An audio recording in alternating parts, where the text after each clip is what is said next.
नमस्कार। आज चाहिँ मैले पास्ता बनाउन लाग्छु है साथी गाइस।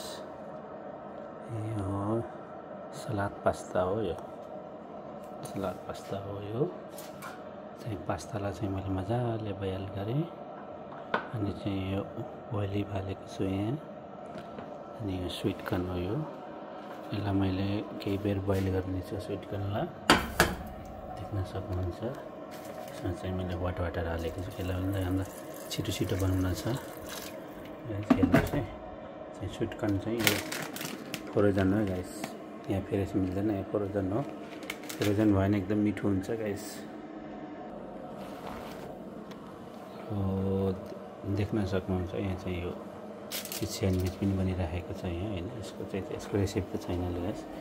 यहाँ अमलेट ब्रेड पनि बनिराखेको छ गाइस। ल अलमोस्ट यो स्वीट कर्न रेडी भइसक्यो।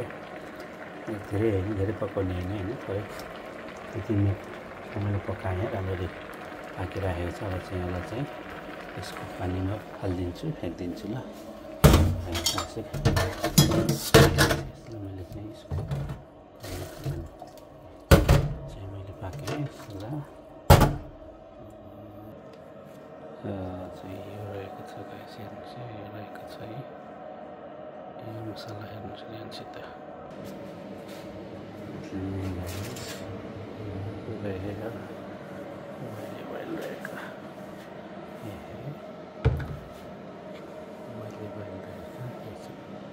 स्वीट कर्न है, उसमें हम मिक्स कर लेते हैं।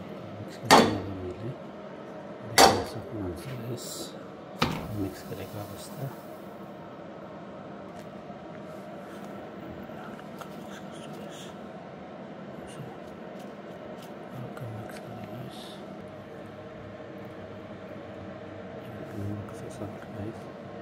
हमने पिंक नमक यूज गर्छौँ।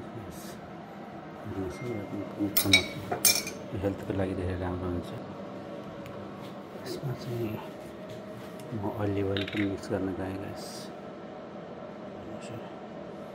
थोरै तपाईँलाई कसरी चाहिन्छ त्यसरी यसलाई मजाले मिक्स गर्ने।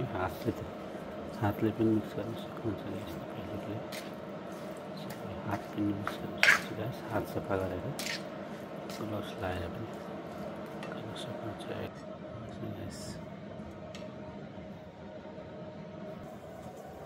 It's ready pasta. Chicken nuggets पनि हुँदैछ गाइस खानाको लागि। Ready guys.